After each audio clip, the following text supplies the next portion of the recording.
Oke, sebelum kita mulai acara kali ini, saya akan bacakan dulu schedule atau rundown yang akan kita lewati hari ini. Yang pertama adalah pembukaan, kemudian dilanjutkan dengan pembacaan ayat suci Al-Quran oleh salah satu mahasiswa kami, Arsitektur Universitas Muhammadiyah Jakarta.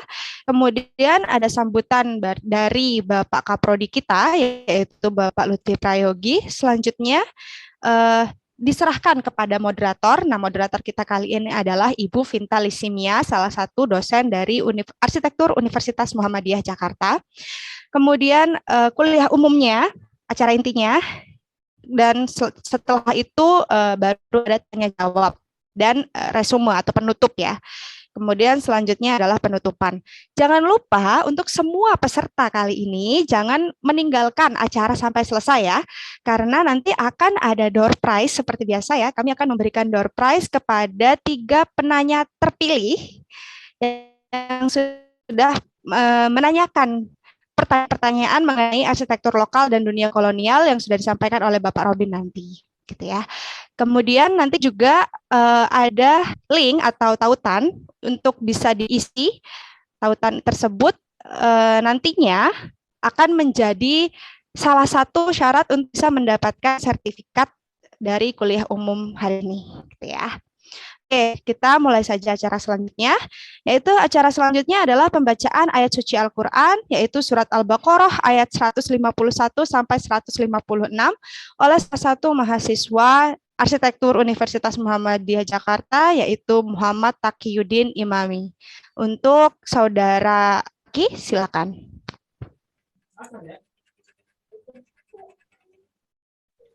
Baik, terima kasih. Assalamualaikum warahmatullahi wabarakatuh.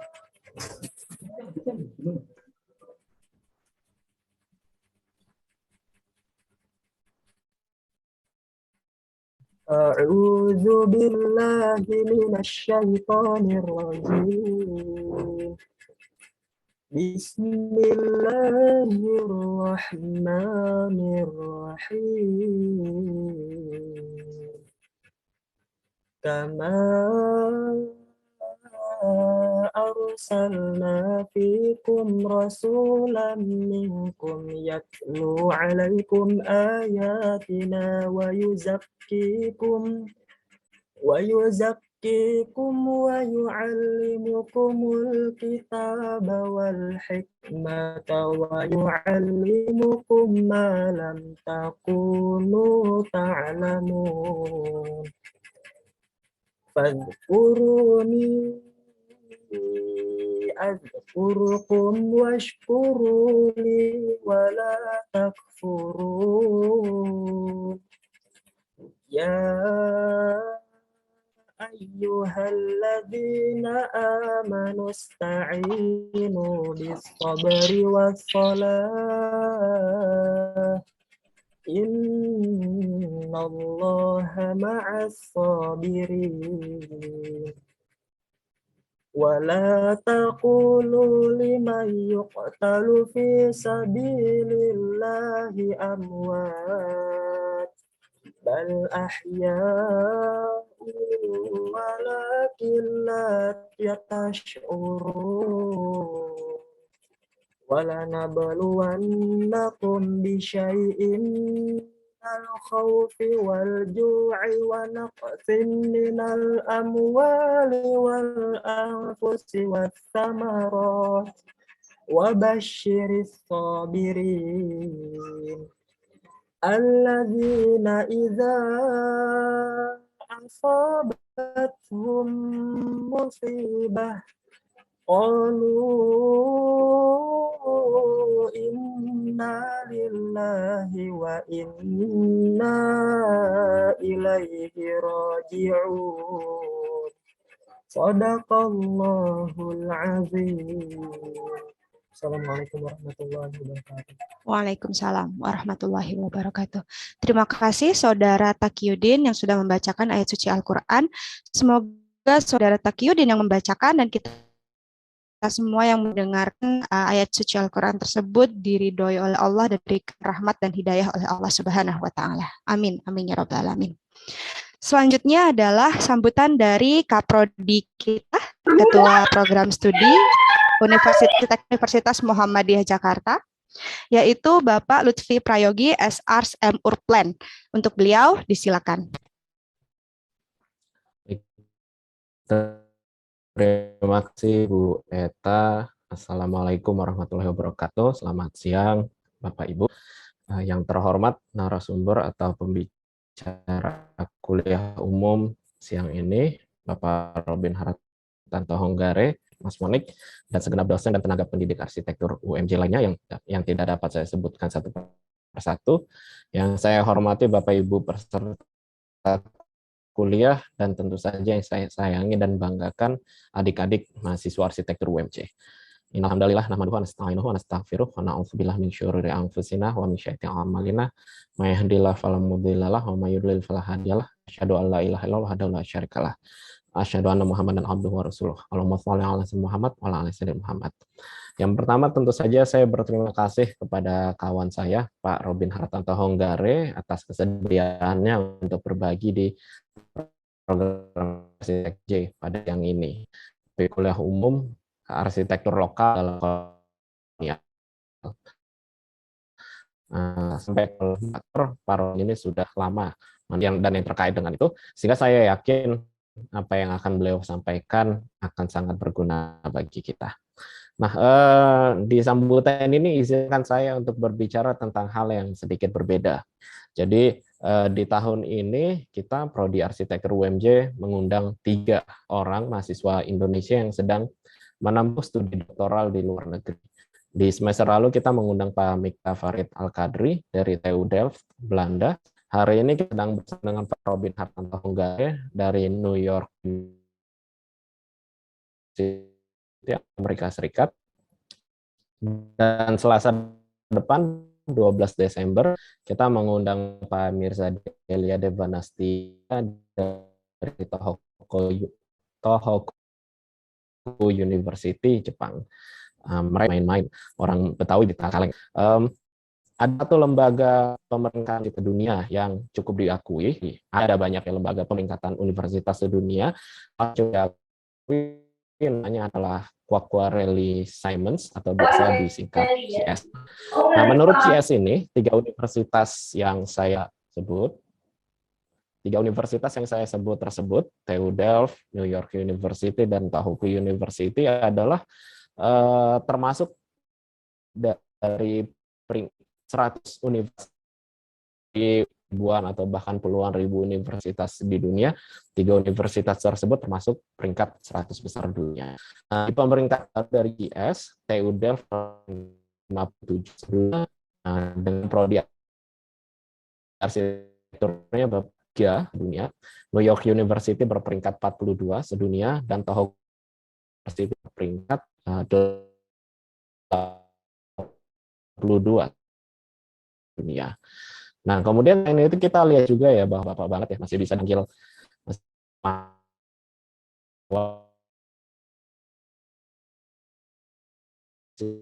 yang sedang menempuh studi doktoral di universitas-universitas terbaik dunia. Bisa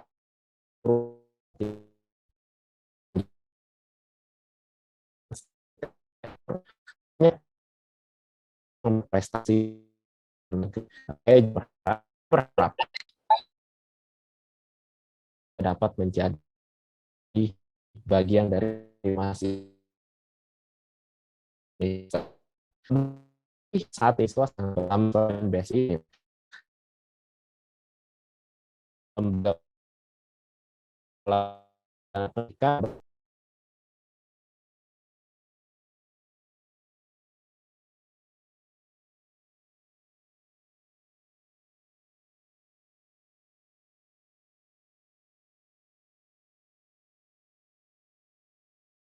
Mohon maaf, sepertinya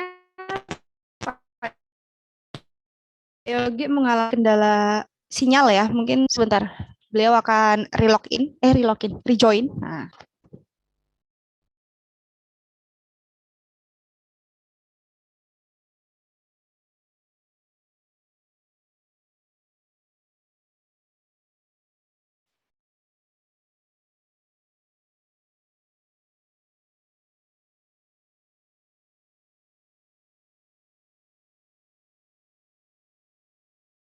Mohon maaf atas kendala teknisnya ya. Nah, jadi kembali ke mengenai universitas tadi, ada 3 pembicara kita datang dari 3 universitas peringkat 100 besar dunia. Pak Robin hari ini dari New York University, peringkat 42 sedunia, dan Pak Mirza di Selasa depan dari Tohoku University, peringkat 82. Kemudian kita lihat bahwa bapak-bapak tersebut masih cukup muda, masih bisa dipanggil mas-mas, masih di awal 30-an. Yang ingin saya sampaikan adalah banyak mahasiswa Indonesia yang berprestasi di tingkat dunia, dan saya berharap adik-adik mahasiswa arsitektur UMJ kelak nanti juga dapat menjadi mahasiswa dari mahasiswa prestasi tersebut. Berharap adik-adik termotivasi dapat studi setelah menyelesaikan studi sarjana arsitektur ini. Sedikit tambahan informasi saja ya, bahwa saat ini peluang beasiswa sangat banyak, terutama beasiswa LPDP dan beasiswa lain yang dibiayai oleh LPDP. LPDP atau Lembaga Pengelola Dana Pendidikan adalah lembaga pemerintah yang salah satu tugasnya adalah menyalurkan beasiswa sebanyak-banyaknya ke anak muda Indonesia. Dalam 1 tahun yang dikirim untuk belajar di luar negeri mungkin bisa mungkin sekitar 1.000 atau 2.000 orang. Kemudian tidak perlu rendah diri di awal untuk mendapatkan beasiswa, bersaing dengan lulusan perguruan tinggi ternama. Saya pribadi cukup banyak penerima beasiswa LPDP kan lulusan PTN ternama. Sebelum akhiri kuliah dilaksanakan kompetisi kita semua. Billahi fisabilil haq fastabiqul khairat. Assalamualaikum warahmatullahi wabarakatuh. Selamat siang. Waalaikumsalam warahmatullahi wabarakatuh. Terima kasih Pak Yogi atas sambutannya. Selanjutnya kita akan masuk ke acara inti, yaitu acara kuliah umum kita kali ini bersama Bapak Robin Hartanto Honggare, ya, mengenai arsitektur lokal dan dunia kolonial. Untuk itu akan saya serahkan pada moderator kita kali ini, yaitu Ibu Vinta Lisimia, STMT. Sedikit tentang beliau. Ibu Vinta Lisimia adalah salah satu dosen di Arsitektur Universitas Muhammadiyah Jakarta, di mana beliau berada di rumpun mata 3 di Arsitektur UMJ ini, yaitu mengenai yang mempelajari tentang kritik, ya, kritik juga teori dan segala macam yang menggeluti tentang itu di Arsitektur Universitas Muhammadiyah Jakarta, gitu ya. Salah satunya tentang arsitektur lokal dan dunia kolonial ini, gitu. Jangan lupa kalau para peserta di sini yang mendengarkan kuliah umum kali ini ingin ada pertanyaan, bisa sambil menuliskan pertanyaannya di chat box atau di kolom komentar di bagian bawah. Kemudian nanti akan dibacakan oleh Ibu Vinta sebagai moderator pada saat sesi tanya jawab. Kalau begitu kita mulai saja ya Bu Vinta ya, kuliah umumnya. Saya akan serahkan kepada Bu Vinta untuk memoderasi kuliah umum kali ini. Silakan Ibu Vinta Lisimia. Baik, terima kasih Bu Eta selaku MC untuk kuliah umum kali ini. Perkenalkan, saya Vinta. Di sini akan berperan sebagai moderator. Sebelum kita masuk ke materi dari Bapak Robin, saya jelaskan sekilas tentang CV Bapak Robin. Jadi pembicara kita kali ini dalam kurikulum arsitektur lokal dalam dunia kolonial adalah Bapak Robin Hartanto Honggare.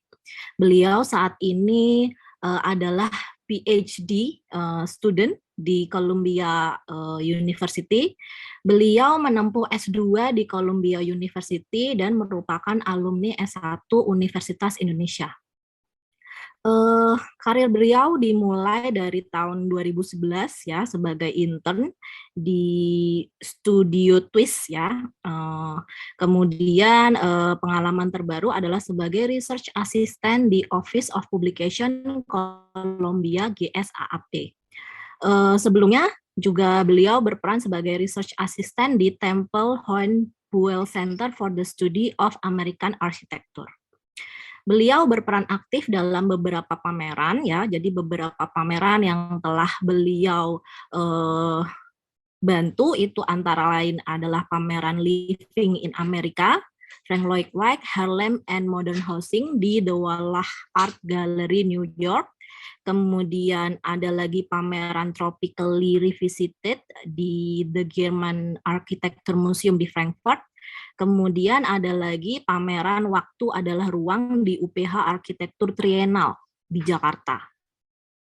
Untuk riset, ya beliau sempat beberapa kali menjadi asisten riset di petajakarta.org, kemudian menjadi researcher juga di Carbon Journal, dan menjadi researcher juga dalam Reconstruction of Baruniang.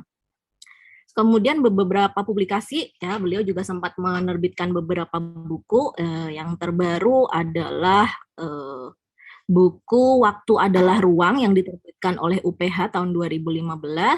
Kemudian sebelumnya itu menulis buku Craftsmanship Material Consciousness yang diterbitkan oleh IAI Jakarta.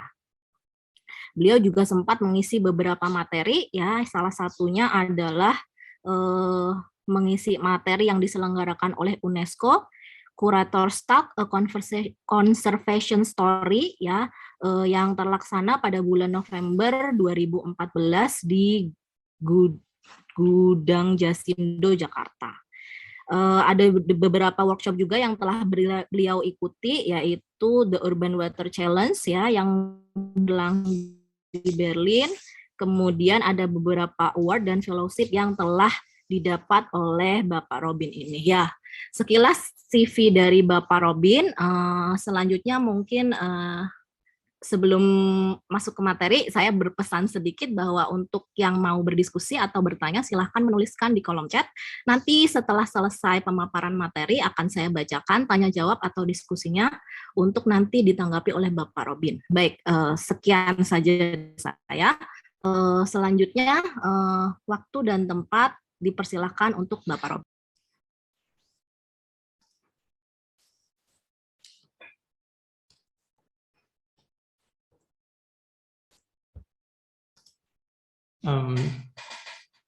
Suara saya kedengaran ya?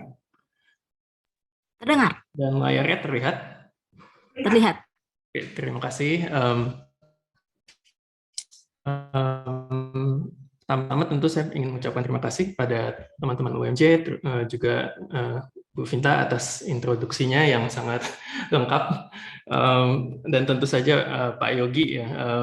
Kalau bicara umur, jujur, kalau saya umur segini kuliah PhD itu sebenarnya biasa, tapi yang luar biasa itu justru umur seperti saya tapi sudah jadi kaprodi. Jadi sebetulnya saya juga agak pangling juga gitu, karena Pak Yogi itu dulu sebetulnya teman angkatan saya gitu. Jadi kalau dulu kan kita ya gue lu, tapi sekarang harus lebih segan. Tapi ya saya juga perlu share dikit bahwa Pak Yogi itu dulu ketua angkatan dari angkatan kita gitu. Jadi saya sendiri tentu respect banget sama Pak Yogi dan banggalah bahwa Pak Yogi sudah jadi kaprodi di arsitektur UMJ. Nah, apa yang ingin saya sampaikan di kuliah ini sebetulnya bagian dari ketertarikan pribadi gitu dari zaman kuliah sampai sekarang, tentang persinggungan antara apa yang lokal dengan apa yang kolonial. Makanya saya beri judul arsitektur lokal dalam dunia kolonial. Apakah ada dunia-dunia lain? Tentu saja ada gitu ya. Dan saya lihat juga ada Pak Yosef di sini yang sebetulnya lebih bisa banyak bahas gitu tentang dunia-dunia lain, tentang arsitektur lokal gitu.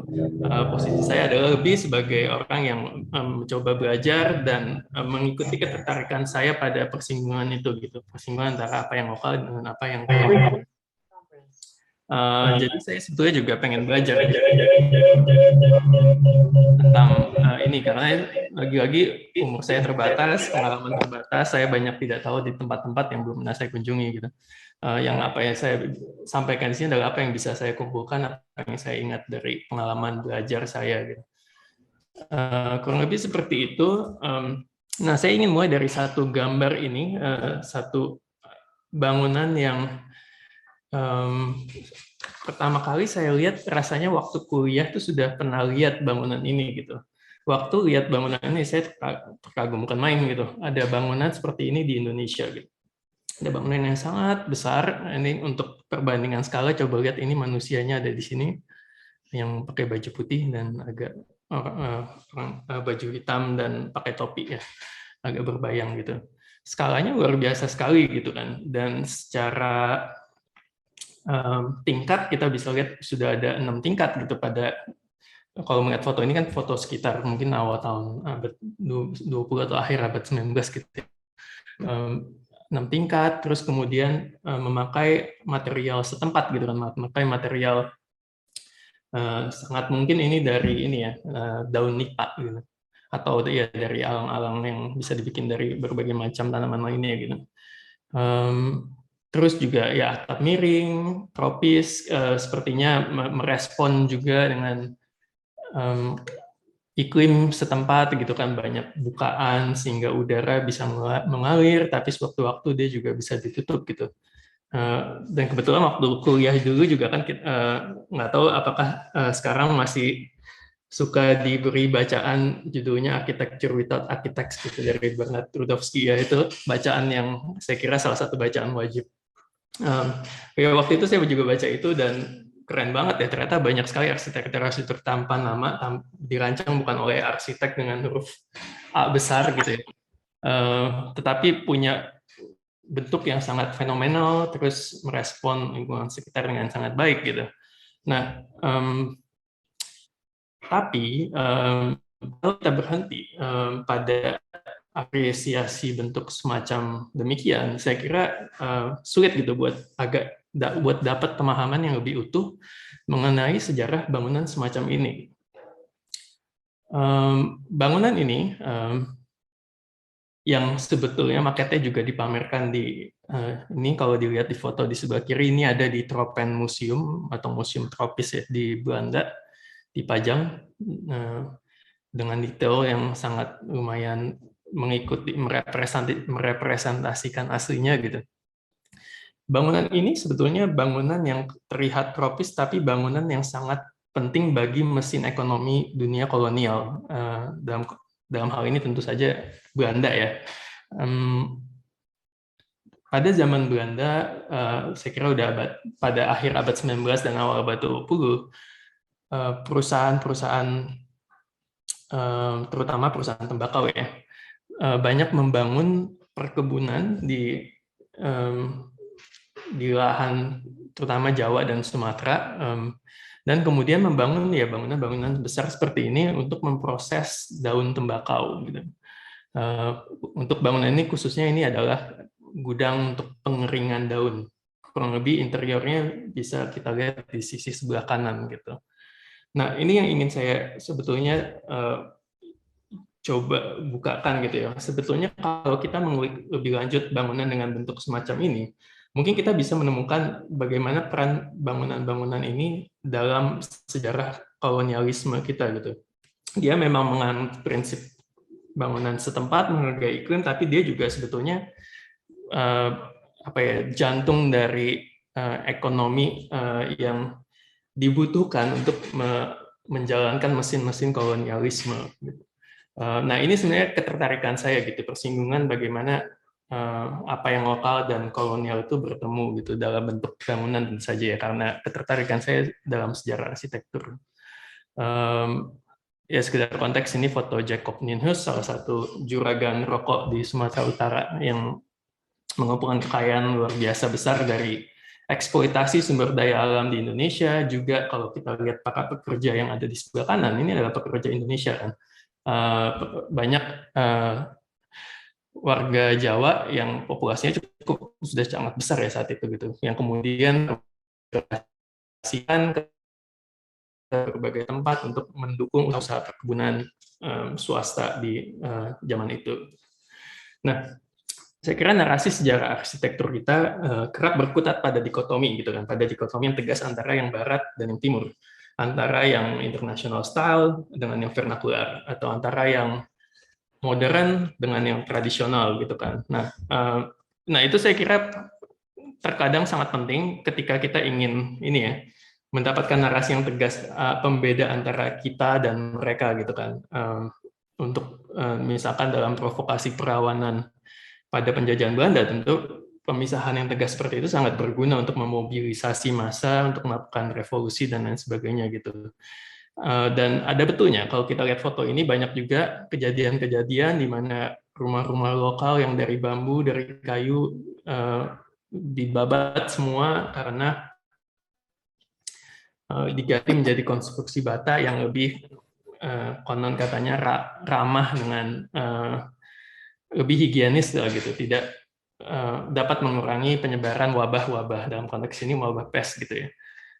Nah, jadi ada betulnya juga dikotomi semacam itu gitu. Tapi saya kira juga tidak sepenuhnya betul, dalam artian sebetulnya dunia kolonial juga adalah dunia yang punya ketertarikan besar pada apa yang kita pandang sebagai spesifik di satu tempat, di satu geografi gitu ya. Dan saya kira orang Belanda juga banyak yang tertarik gitu dengan apa yang kita miliki dan kemudian mencoba mempelajarinya. Nah, satu tesis utama yang pengen saya tawarkan sebagai apa ya, framework dari kuliah ini adalah ini, argumen yang sebenarnya saya sudah berkali-kali memakai argumen ini, tapi saya coba perluas sedikit gitu dengan berbagai contoh lain gitu. Argumennya seperti ini gitu, bahwa ketertarikan berbagai aktor, individu, institusi, pemerintah dan lain-lain pada bangunan yang spesifik secara etnis atau geografis menginisiasi berbagai tindakan arsitektural, termasuk mencari, meneliti, mengukur, merekam, menghuni, merekonstruksi, memindahkan, memagari, dan memajang gitu. Dan soal problematika apa yang dihasilkan dari berbagai tindakan ini, saya kira beragam. Nanti kita bisa lihat, bisa diskusikan gitu, apakah ini punya efek yang buruk atau efek yang baik dan lain sebagainya gitu. Tapi yang pengen saya tekankan sih cukup sederhana gitu, bahwa yaitu ada bisa pemerintah, bisa institusi. Jadi saya cenderung agak berhati-hati ketika menyebut Belanda misalkan ya, karena yang namanya Belanda itu banyak sekali kemungkinannya gitu, agennya gitu, bisa saja orang yang spesifik, bisa saja institusinya. Dalam konteks perkebunan itu seringkali perusahaan swasta gitu. Itu yang ingin saya tekankan. Jadi ingin katakan bahwa dengan melihat sejarah yang lebih spesifik di setiap kasus, saya kira mungkin jadi bisa membangun sejarah arsitektur yang menarik gitu. Dan jadi kurang lebih ini juga sebetulnya sebuah kritik historiografi ya. Jadi jika kita menunda anggapan dikotomi itu, saya kira kita bisa menuliskan sejarah arsitektur yang lebih banyak nuansnya gitu. Sama kalau kita, ini mungkin contoh gamblang aja gitu, bahwa ketika kita melihat film Bumi Manusia gitu atau baca novel Pram, ada juga loh gitu orang yang keturunan Eropa, tapi kan keturunan itu bisa juga hasil campur sari gitu ya, antara orang Indonesia dan orang Eropa yang kemudian juga menaruh perhatian pada masyarakat Indonesia gitu. Nah, jadi saya kira nuansa ini yang coba kita keluarkan gitu dari cerita-cerita semacam ini gitu. Dan secara konteks nanti juga saya mungkin akan bawa jalan-jalan dikit gitu ke negara-negara lain untuk melihat contoh-contoh lain juga gitu. Semoga bisa menambah wawasan aja sih. Nah, kalau di Indonesia saya kira salah satu poin utama ya, salah satu titik awal gitu ya, titik awal kalau kita pengen bahas ketertarikan masyarakat Eropa pada apa yang lokal, rasanya tidak bisa terlepas dari Borobudur. Cerita yang saya kira ini juga mungkin semuanya udah pada tahu gitu ya, udah diulang-ulang di berbagai tempat gitu, bahwa ya pada saat itu mungkin kondisinya adalah Borobudur agak terkubur, agak berada di dalam ditumbuhi pohon-pohon sehingga mungkin tidak terlihat dengan jelas gitu, dan walaupun sebenarnya masyarakat sempat tahu bahwa ada keberadaan candi di situ gitu. Nah, hal itu kemudian memacu Thomas Stamford Raffles, gubernur jenderal yang terutama pada masa pemerintahan Inggris gitu, untuk membuka gitu, masuk, mencoba memugar dalam artian membersihkan semak-semak dan lain sebagainya, dan kemudian tinggal di sana beberapa hari mempelajari bangunan ini, lalu kemudian menuliskannya, gitu. Menuliskannya terutama di buku The History of Java, gitu. Kemudian Raffles dianggap sebagai sosok yang tanda kutip menemukan kembali Borobudur, walaupun lagi-lagi kita harus tekankan bahwa tentu saja masyarakat tempat juga udah tahu gitu ada candi yang terkubur di situ gitu, tapi ya begitulah cara bekerja produksi pengetahuan Eropa pada masa itu gitu. Nah, yang saya kira Raffles sendiri adalah orang yang memang punya ketertarikan individual ya, walaupun dia bekerja sebagai gubernur jenderal, dia sangat tertarik dengan kebudayaan membangun yang ada di Indonesia, dan itu mungkin kalau spekulasi saya gitu ya, maksudnya itu adalah sebuah tradisi yang sangat kental terutama di masyarakat Inggris pada saat itu gitu. Mungkin di Belanda tidak sebegitu pekat gitu, tapi di masyarakat Inggris sudah banyak sekali contoh-contoh entah arsitek, sejarawan, ilmuwan yang datang ke satu tempat negara lain, ke Cina atau ke India, kemudian menuliskan buku-buku yang tebal tentang desain di tempat ini. Itu misalkan yang saya kasih contoh di sini adalah William Chambers yang pada tahun 1700-an itu udah ke Cina, terus langsung bikin desain dari bangunan Cina, termasuk furniturnya, bajunya, mesin. Jadi ada ada desire dari individu itu yang ingin merekam yang lian gitu, yang lain daripada budaya dia gitu. William Chambers sampai membangun pagoda di Kew Garden di London gitu. Ini pagoda dan masih berdiri sampai sekarang gitu ya. Nah, saya bahas ini karena ada yang menarik gitu dari pagoda ini. Pagoda ini jumlah lantainya itu ada 10 kalau nggak salah. Padahal pagoda itu semestinya ganjil gitu. Nah, ini adalah satu contoh menarik karena terlihat bagaimana keingintahuan untuk merekam, menginvestigasi dan sebagainya bisa ketika ditranslasikan ke dalam desain bisa saja terjadi distorsi gitu seperti ini gitu. Karena ada keterbatasan antara subjek yang melihat, dia mungkin tidak tahu bahasanya atau dia tidak punya akses dia gitu. Kemudian dalam usahanya itu membuat sebuah distorsi dari apa yang lokal gitu. Hal-hal ini buat saya sangat menarik gitu, bahwa ada translasi yang kemudian jadi terjemahan yang salah sebetulnya gitu, tapi terbangun juga, jadi dia tetap real gitu, salah tapi real, tapi ya sudah gitu, udah terbangun.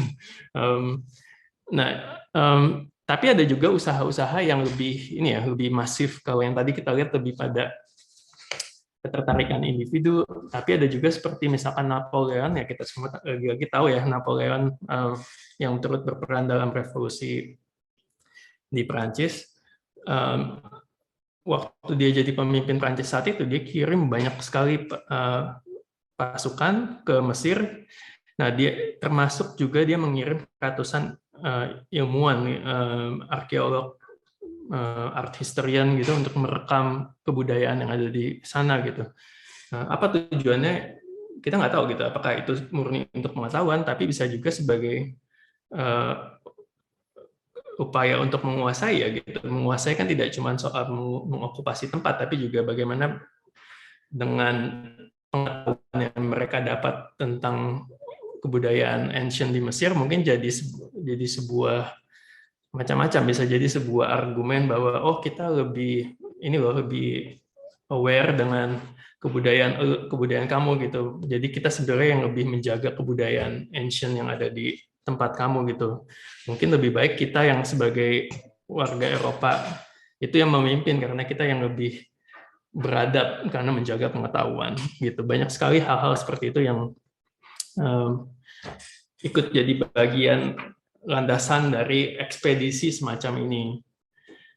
Termasuk kalau di Asia Tenggara yang saya ingin bahas agak lebih detail itu Angkor Wat gitu. Karena ini satu kasus yang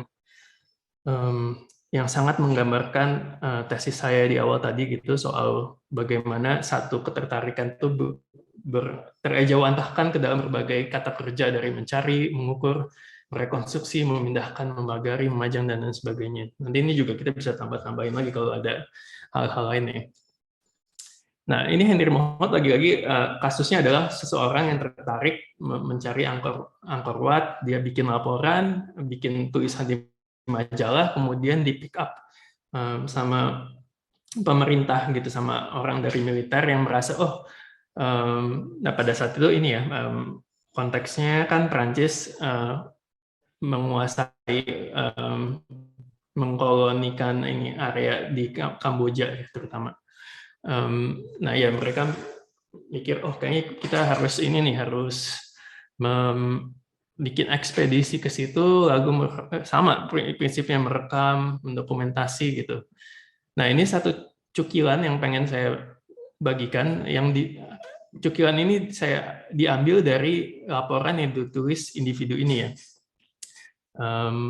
Henry Mohout. Nah dia tulis begini, Angkor tempelnya itu, candinya itu, kalau kita ke sana lihat, kita akan terisi dengan kekaguman dan lalu bertanya gitu, apa yang terjadi pada ras yang begitu powerful, begitu beradab, begitu cerah gitu, pengarang atau arsitek dari bangunan Angkor Wat ini gitu. Nah dia mau kalau kita lihat retorika begitu kan, dia pengen bilang, dulu ini sangat beradab nih tempat ini, tapi kenapa yang terjadi sekarang kayak jadi barbarik gitu, jadi rusak dan bangunan seperti ini jadi nggak ada lagi, terus tidak terurus gitu. Nah terus dia bilang begini, European conquest artinya ini ya, berarti penjajahan Eropa gitu, akan ini fokusnya akan membawa regenerasi pada bangsa ini gitu. Saya ingin Angkor Wat dan Kamboja gitu ya, untuk menguasai lahan Angkor ini, untuk menambahkan jewel ke mahkotanya gitu, dan untuk mengembalikan area yang sudah menjadi barbarik ini menjadi peradaban kembali gitu. Nah, saya bahas ini karena menarik gitu, bagaimana orang-orang seperti ini beranggapan bahwa orang setempat udah nggak respect gitu dengan kekayaan semacam ini gitu, dan fungsinya ini kan jadi ini ya, rasionalnya dari peradaban Eropa gitu, bahwa justru kalau Eropa datang kita bisa menjaga ini gitu. Tentu saja kita lagi-lagi bisa bertanya-tanya gitu, apakah betul logikanya seperti itu gitu, karena ya tempat-tempat seperti ini atau seperti Borobudur bukan berarti meskipun mungkin tidak terawat dalam artian dalam paradigma Eropa gitu, tapi sebenarnya kan orang-orang sempat tahu dan ikut respect gitu pada peninggalan-peninggalan seperti ini. Nah, tapi ya itu untuk hal lain. Yang ingin saya ceritakan adalah kemudian laporan ini menginisiasi militer untuk membuat ekspedisi, merekam dengan teknologi yang mereka punya ya, seperti gambar kerja seperti ini, gambar kerja proyeksi yang kita pelajari di desain studio gitu, membuat segala sesuatunya menjadi dua dimensional gitu. Dan kita lagi-lagi bisa bertanya apakah betul Angkor Wat gambarnya seperti ini, apakah rekonstruksi ini tidak ada asumsi-asumsi tertentu gitu, tidak ada bias, seperti misalkan kalau kita bayangkan jika pada saat itu ada reruntuhan gitu, artinya kan yang gambar ini harus membuat imajinasi baru tentang apa yang semestinya ada di situ gitu.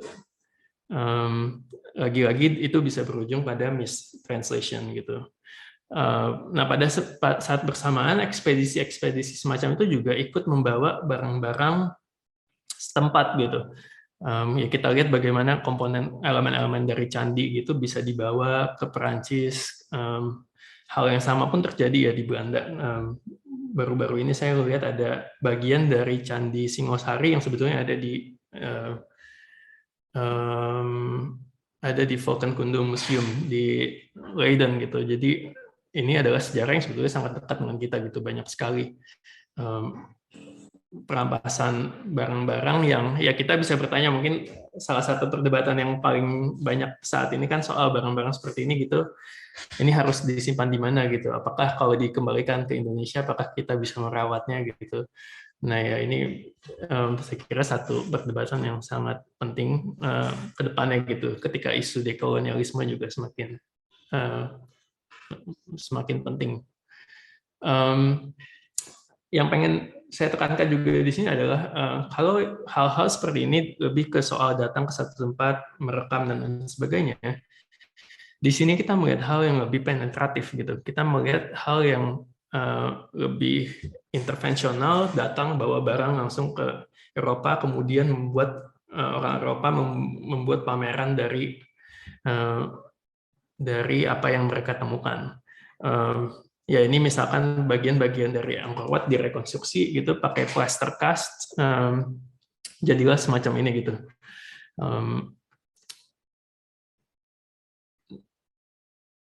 Oke. Kembali ke Indonesia gitu.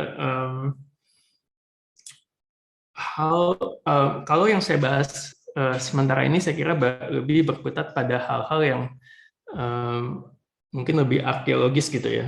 Kita bisa bertanya apakah ini sebetulnya lokal, karena saya sebutnya arsitektur lokal gitu. Walaupun ya sebenarnya kalau saya boleh pakai tanda kutip ya, saya pengen bilang lokal tanda kutip karena sebetulnya hal-hal seperti ini kan juga ada pengaruh dari migrasi, pengaruh dari perjalanan agama gitu ya, seperti misalkan Borobudur kan tidak terlepas dari peradaban India juga gitu. Tapi yang pengen saya tambahkan juga adalah bahwa ketertarikan yang sifatnya etnografis itu juga ada gitu.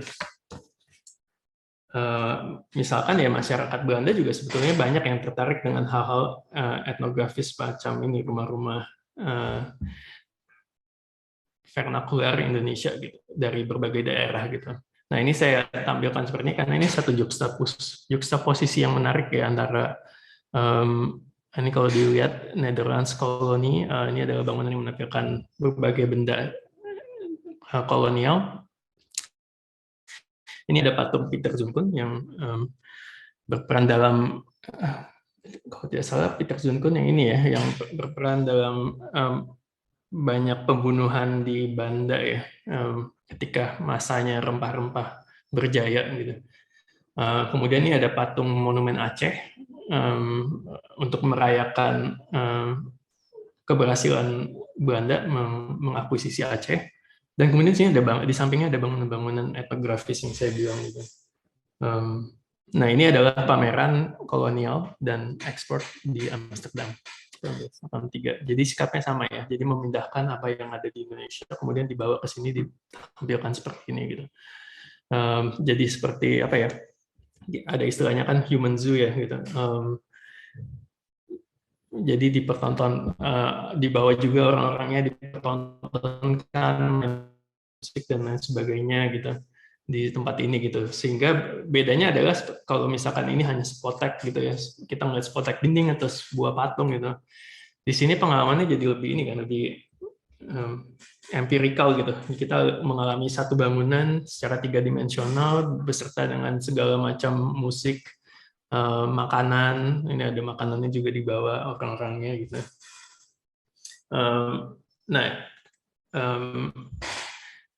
apa maksud intelektual dari ini? Ya banyak spekulasinya. Salah satunya adalah penyandingan semacam ini gitu, penyandingan antara bangunan-bangunan yang vernakular ini, salah satunya menurut Marike Bloembergen ya, Bloembergen dia bilang kalau narasi yang dipakai saat itu adalah bahwa bangunan-bangunan seperti ini ya, kalau di dalam teori Darwin jadi ada evolusi yang makin lama makin memuncak gitu, ini dianggap sebagai titik awal yang belum berkembang, kemudian disandingkan dengan bangunan sebelahnya yang menunjukkan sebuah evolusi menuju sesuatu yang modern gitu. Lagi-lagi tentu saja kita perlu bertanya-tanya tentang narasi seperti ini gitu, benar atau enggak dan sebagainya gitu. Tapi ya kita bisa bahas detail nanti ya soal teori-teori semacam itu. Yang pengen saya tunjukkan lebih ke bagaimana sikap seperti itu selalu ada, sikap memamerkan apa yang mereka punya di koloni. Ini lagi-lagi berulang gitu. Kalau lihat ada village Javanese, desa Jawa dibawa ke pameran di Paris. Kemudian juga ada Candi Sari dibikin replikanya di Paris juga gitu. Dan yang terakhir yang pengen saya dalam konteks eksposisi kolonial gitu yang tentu saja tidak dibahas adalah Paris Colonial Eksposisi 1931 karena ini merupakan salah satu titik puncak dari bagaimana kolonialisme dipandang sebagai hal yang masih positif saat itu, sebagai hal yang bisa membawa peradaban dunia lebih maju gitu. Terus kemudian negara-negara Eropa memamerkan tanah jajahannya. Italia misalkan menggunakan ini kayaknya di Libya ya. Jadi dia membuat rekonstruksi dari satu bangunan di Libya dan menunjukkan bahwa di sana ada jejak dari Romawi gitu, jejak Romawi yang sebetulnya kita punya hubungan langsung gitu antara Italia dan Libya, sehingga itu menjustifikasi kolonialismenya gitu. Jadi metodenya macam-macam, itu Italia, kemudian ada juga Belgia yang sifatnya mungkin lebih kayak seperti ini ya, memamerkan keterbelakangan dengan membuat bangunan tradisional, kemudian ini sepertinya Tunisia, ini apa ya? Ya ada juga yang menampilkan hibrida antara Barat dan Timur, termasuk yang ini ya, yang di Belanda, sebenarnya sebuah hal yang menarik gitu. Ada menara Meru di atas atap Minang gitu. Termasuk Angkor Wat juga lagi-lagi dipamerkan dengan begitu totalitas. Kalau kita lihat ini denahnya, ini bangunan utamanya ada di sini. Kemudian ada satu aksis yang dibangun, ini dibangunnya agak di pinggiran, jadi supaya nggak terlalu terganggu dengan konteks sekitarnya. Nah ini saya sebut karena rekonstruksinya gila-gilaan kan. Kalau kita lihat ini foto rekonstruksi Angkor Wat-nya di atas di Paris, dibandingkan dengan yang aslinya yang di bawah gitu. Jadi yang rekonstruksi itu malah lebih asli daripada yang direplikakan gitu, lebih simetris, lebih detail ornamennya lebih keluar gitu. Sehingga kita jadi bingung yang mana simulasi, yang mana aslinya gitu kan. Nah ini yang di konteks yang saya pengen bahas juga lebih lanjut gitu, bahwa ada satu sikap yang menarik gitu, karena beda dengan sikap ini seperti yang tujuannya sepertinya untuk merekonstruksi yang masa lalu gitu ya. Kalau di sini kita melihat ada satu sikap baru, yaitu mencoba mencari sebuah sintesa baru gitu. Ya kalau kita melihatnya sekarang mungkin ini sifatnya kayak tempel-tempel gitu ya, kayak menara Meru ditaruh di atas atap Minang, kemudian ada gerbang dari susunan bebatuan gitu. Tapi itu banyak kritik, kita selalu bisa mengkritik gaya seperti ini, tapi itu saya kira menunjukkan satu fenomena yang mewakili satu fenomena yang terjadi di Indonesia pada tahun 1930-an gitu, yaitu upaya terutama dari profesi arsitektur, upaya untuk mencari sebuah bahasa baru yang tidak melulu melihat, lebih ke soal meminjam apa yang ada untuk membangun gaya bahasa baru, membuat bentuk-bentuk ideal yang baru gitu. Nah, itu yang pengen di bagian selanjutnya ini yang pengen saya bahas sedikit gitu, bahwa kalau kita di bagian sebelumnya melihat persinggungan antara arsitektur lokal dengan ketertarikan etnografis dan arkeologis, di bagian ini saya pengen fokus bagaimana bangunan ada juga gitu arsitektur lokal yang bersinggungan dengan itu upaya mencari bentuk-bentuk ideal. Salah satu yang saya kira contoh yang sangat populer saat itu adalah Indisch Wohnhaus gitu. Wohn kan tinggal ya kalau di bahasa Belanda, house ya rumah gitu. Ya sebenarnya ini rumah tinggal di Hindia gitu ya. Nah ini sering dibahas sebagai salah satu contoh hibrida antara yang barat dan yang timur di Indonesia gitu. Walaupun ini menarik karena kalau kita bilang yang barat juga buat rumah tinggal, kita jarang banget sebetulnya lihat orang Eropa bangun rumah tinggal yang pakai kolom-kolom seperti ini kan, kolonade dan lain sebagainya gitu. Kalau kita ke Belanda pun kayaknya kita banyak kan pasti lihat rumahnya kayak rumah dempet bertemu kayak ruko aja gitu kan sebetulnya kan. Tapi jadi ini sebenarnya lebih Eropa daripada Eropa itu sendiri gitu. Penggunaan pilar-pilar seperti ini untuk rumah tinggal gitu. Nah tapi kita juga bisa lihat hibrida yang terjadi gitu, walaupun mungkin bukan sebagai sebuah ideologi gitu ya, lebih ke sikap terhadap mungkin iklim gitu, seperti ini membuat serambi besar di luar untuk area duduk-duduk gitu, bersilaturahmi yang sebetulnya jarang ada gitu kan di bentuk-bentuk Eropa. Kita juga bisa lihat hal-hal yang seperti apa ya, bangunan yang lebih sederhana tapi kemudian ada kolom Eropanya gitu. Jadi kalau ini ada intervensi di denah, ini ada intervensi di elemen arsitekturalnya. Ya banyak lagi. Nah, ini salah satu tesis yang menarik dari Imran Tajuddin, profesor di Singapura gitu. Sepertinya dia masih mengajar di NUS ya. Nah, dia saya kira salah satu peneliti yang sangat penting untuk urusan analisa bangunan tradisional dan punya kepekaan yang sangat dahsyat gitu untuk ketika datang melihat bangunan untuk mendefinisikan berbagai elemennya gitu. Nah, ini ada banyak gambarnya. Cuman yang pengen dia katakan mungkin kita bisa fokus ke sisi kanan atas ini gitu. Dia pengen bilang bahwa di Indisch Wohnhaus gitu sebetulnya intervensinya bukan cuman bukan cuman elemen bangunan tapi juga denah gitu.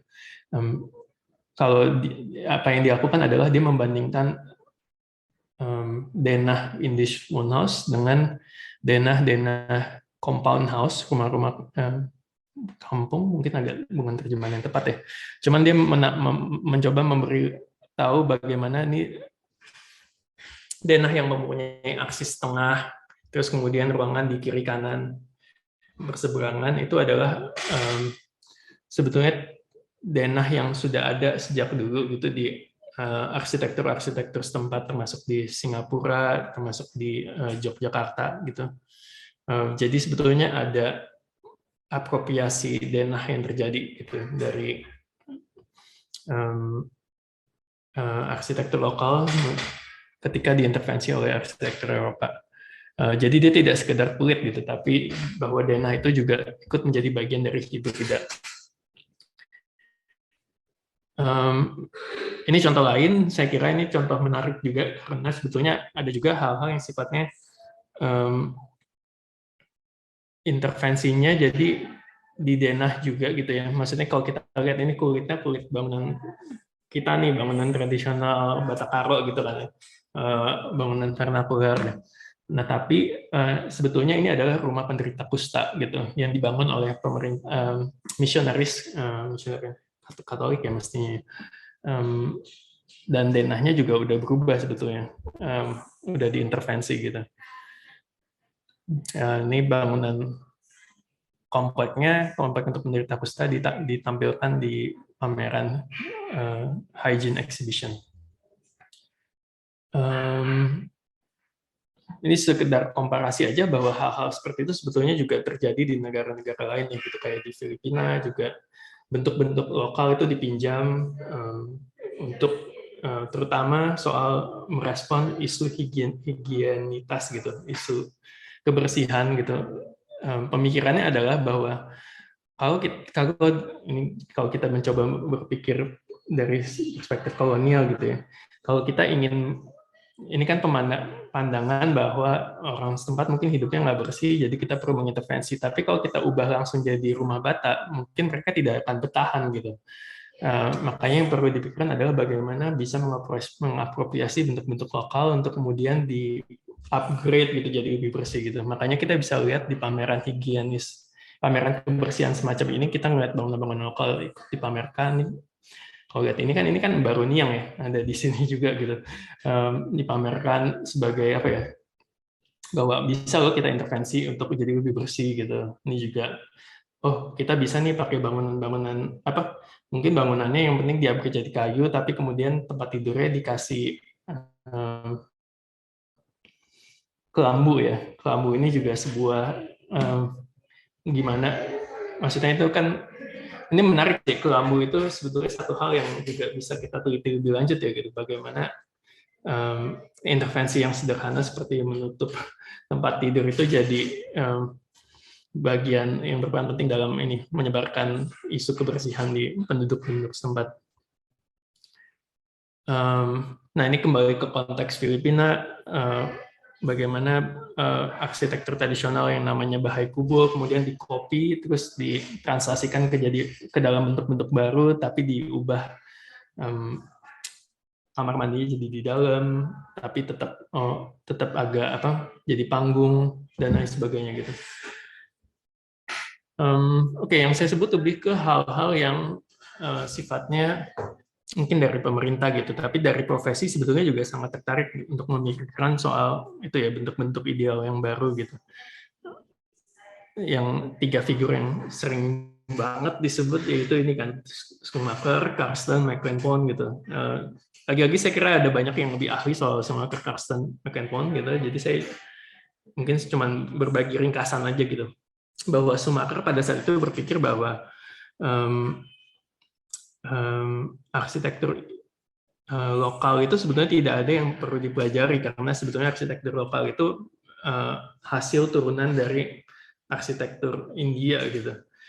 Jadi menurut dia nggak perlu lah gitu, karena yang sebetulnya yang perlu kita pikirkan adalah bagaimana menerapkan prinsip-prinsip modern, arsitektur modern ke dalam bangunan-bangunan setempat dengan merespon iklim tropis yang ada gitu. Makanya ada bukunya dia, judulnya Tropical, ini buku yang ditulis oleh Van Dulaman ya, judulnya Tropical Modernity, karena ketertarikan dia untuk lebih memakai prinsip-prinsip arsitektur modern untuk iklim tropis. Tapi juga ada figur-figur seperti Karsten dan McLain-Pond yang sebetulnya sangat tertarik gitu sama arsitektur lokal dengan caranya masing-masing. Mungkin kita coba lihat beberapa responnya mereka gitu. Nah, buat McLain-Pond, ya mungkin ini hal seperti hall ITB gitu, kita melihat sangat dekoratif ya, maksudnya memakai elemen atap bukan pada tempatnya, karena ini kan elemen atap Sumatera gitu kemudian ditaruh di Jawa gitu kan ya. Tapi yang menarik adalah upaya dia menggunakan struktur-struktur yang tidak lazim pada saat itu gitu ya. Ini seperti ini kan wood delaminated gitu ya, jadi tebel terus dilengkungin. Kalau melihat proses konstruksinya juga ribet gitu kan. Yang menarik adalah buat McLain-Pond, saya kira dia punya ketertarikan untuk mencoba hal-hal baru dengan memakai tukang-tukang lokal gitu. Jadi memberikan ilmu ketukangan yang dengan pengalaman-pengalaman mereka seperti ini gitu, mungkin mereka bisa jadi berinovasi gitu.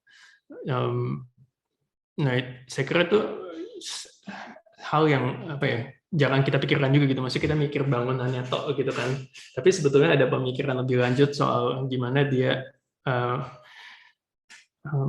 mencoba membekali tukang yang bekerja gitu supaya punya nilai tambah ketika membangun nantinya gitu. Termasuk ya lagi-lagi kalau di Posarang kan ya ada upaya memainkan material menggunakan batu-batu setempat gitu. Tapi juga yang canggih kan ini kan ya, kayak struktur tenda gitu dibangun dengan menggunakan berbagai material yang berbeda, seperti ini kan, kabel besi ya, dan atapnya diikat, atap monolitnya gentengnya diikat ke kabel-kabel besi itu menjadi struktur tenda gitu. Nah, buat dia saya kira ketukangannya itu jadi sangat penting. Sedangkan kalau kita melihat Carsten dia punya ketertarikan pada budaya setempat gitu. Misalkan dia sempat memikirkan bagaimana membangun sebuah teater rakyat karena banyak pertunjukan-pertunjukan tradisional yang makin lama makin hilang gitu kan. Karena ya meningkatnya middle class, sehingga dia memikirkan sebuah pusat budaya yang bisa mempertunjukkan hal-hal semacam itu. Itu kan ide yang sangat ide yang sangat barat sebetulnya ya, membuat pusat pertunjukan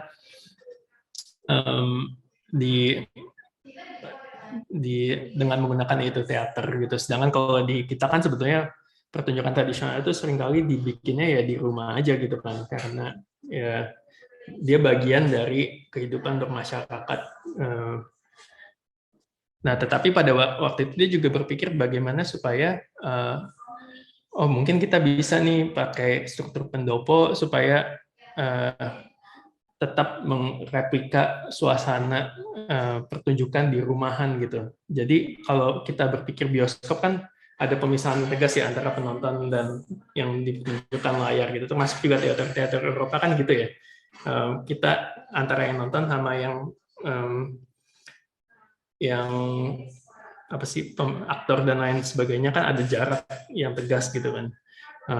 Yang justru itu jarak yang bikin kita immerse pada pertunjukannya gitu. Tapi kalau teater pada saat itu dia berpikirnya oke, kita bisa tiru cara setempat yang memamerkan pertunjukan itu sebagai ya santai aja gitu, kayak ada tiang juga nggak apa-apa gitu, ada tiang di tengah yang ngalangin penonton juga nggak apa-apa, karena itu jadi pertunjukannya jadi bagian dari ya keseharian aja gitu.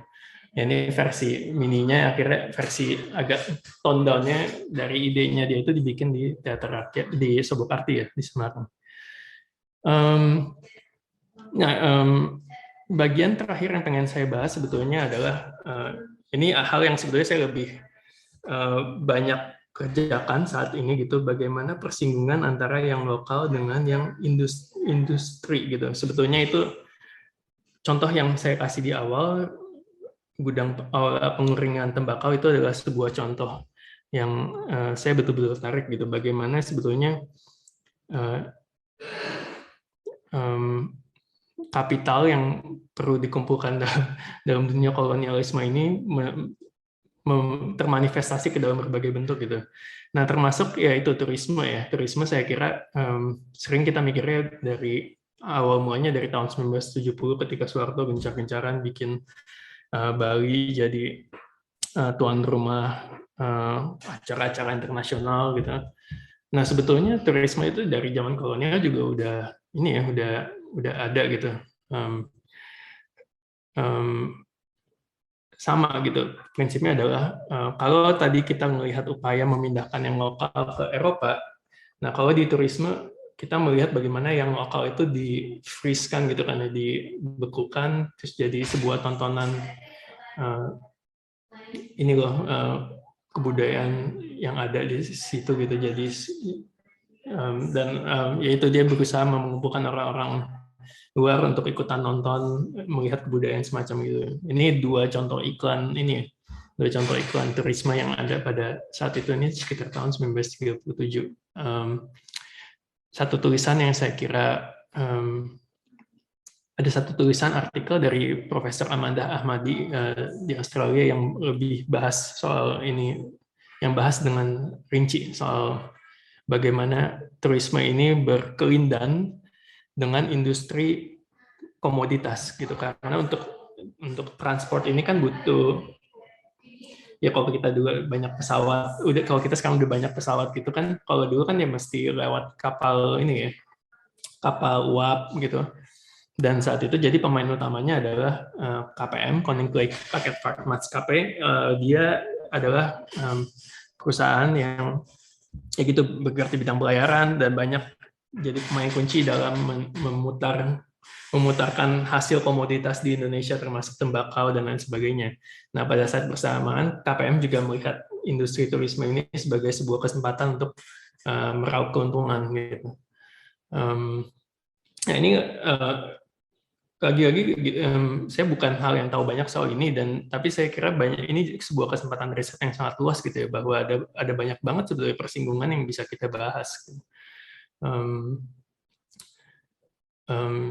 Ya ini konteks Bali pada saat itu, ya hotel-hotel juga ikut dibangun gitu. Yang kalau kita bilang Bali style sekarang gitu kan, kesannya sangat Bali, tapi sebenarnya itu juga punya root yang sangat dekat dengan turisme yang dibangun oleh termasuk orang-orang Australia yang tinggal di situ gitu ya. Orang-orang ekspat yang tinggal di situ membuat suasana Bali jadi lebih Bali gitu. Termasuk ini Bali Hotel yang udah menerapkan prinsip bungalow gitu, bangunan yang terpisah-pisah zaman pada tahun 1920-an gitu. TMI di skip aja lah ya. Rasanya kita semua juga udah tahu ini satu contoh yang sangat penting buat turisme, tapi juga memakai bangunan-bangunan tradisional. Tapi kalau mau dibahas lebih lanjut nanti bisa ditanya jawab. Gitu. Nah ini terakhir yang pengen saya share dalam konteks persinggungan antara arsitektur lokal dengan kapital. Ini kenapa ada ini? Sorry.